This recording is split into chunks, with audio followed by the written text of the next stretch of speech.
গিয়েছে প্রথমে স্বরাষ্ট্রমন্ত্রীর কাছে, স্বরাষ্ট্রমন্ত্রীর কাছ থেকে পুলিশের আইজিপির মাধ্যমে পুলিশের সমস্ত কমান্ডের অধস্তন যত কমান্ড আছে তাদের কাছে গিয়েছে।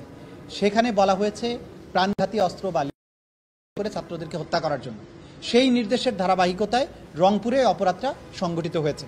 সুতরাং সুপিরিয়র দায় হচ্ছে শেখ হাসিনার, আসাদুজ্জামান খান কামালের, আইজিপির, পুলিশের রংপুরের যারা ঊর্ধ্বতন কর্তা ছিলেন তাদের ব্যাপারে ঊর্ধ্বতন দায় এখানে এই মামলাতে পাওয়া গিয়েছে এবং তাদের ব্যাপারে চার্জশিট দাখিল করা হয়েছে। এবং পাশাপাশি অক্সিলিয়ারি ফোর্স হিসেবে আওয়ামী লীগ এবং বিশ্ববিদ্যালয় প্রশাসন এই ছাত্রদের আন্দোলন দমনের ব্যাপারে পুলিশকে কিন্তু সরাসরি নির্দেশনাও দিয়েছে।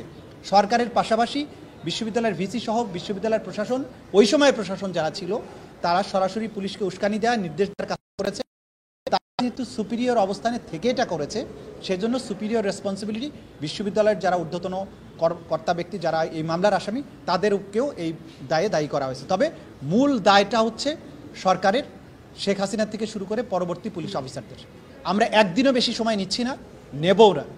যথাসময়ে বিচার শেষ করার জন্য যা করা দরকার সেগুলো আমরা করব। বাকিটা নির্ভর করবে আদালতের কার্যধারার উপরে এবং